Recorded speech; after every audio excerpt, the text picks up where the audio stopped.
To the missile that landed, was launched on Saudi territory, it was an Iranian missile launched by Hezbollah from territory occupied by the Houthis in Yemen. The missile is very similar to a missile that was launched in July at the town of Yanbu. It was manufactured in Iran.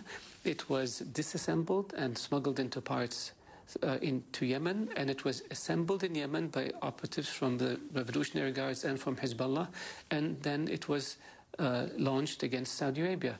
This is what happened. We see this as an act of war. Iran cannot lob missiles at Saudi cities and towns and expect us not to take steps vis-à-vis Iran. Under UN the UN Charter, Article 51 of the UN Charter, the Iranians cannot sit there and interfere in the affairs of the countries of the region, whether in Lebanon, whether in Yemen, whether in Syria, whether in Iraq, whether in Bahrain, and expect to get a free pass. You are calling this an act of war, not a potential act of war, but an act of war, correct? This is a very, very hostile act.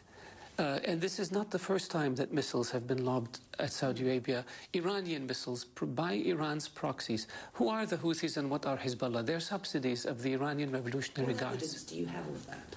We have the missile. The aluminum came from Iran. The guidance systems are from Iran. The cables have Iranian letters on them. The suicide boats that the Houthis used in Yemen are Iranian. The computers have Iranian letters on their keyboards.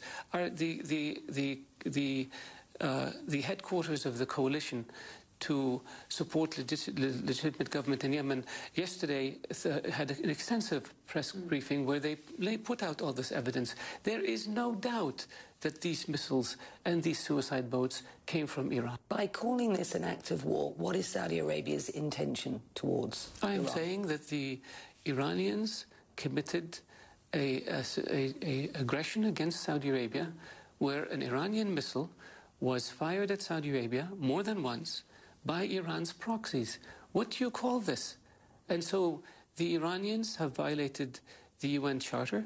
The Iranians have violated international law by targeting and allowing their proxies to target civilians in Saudi Arabia.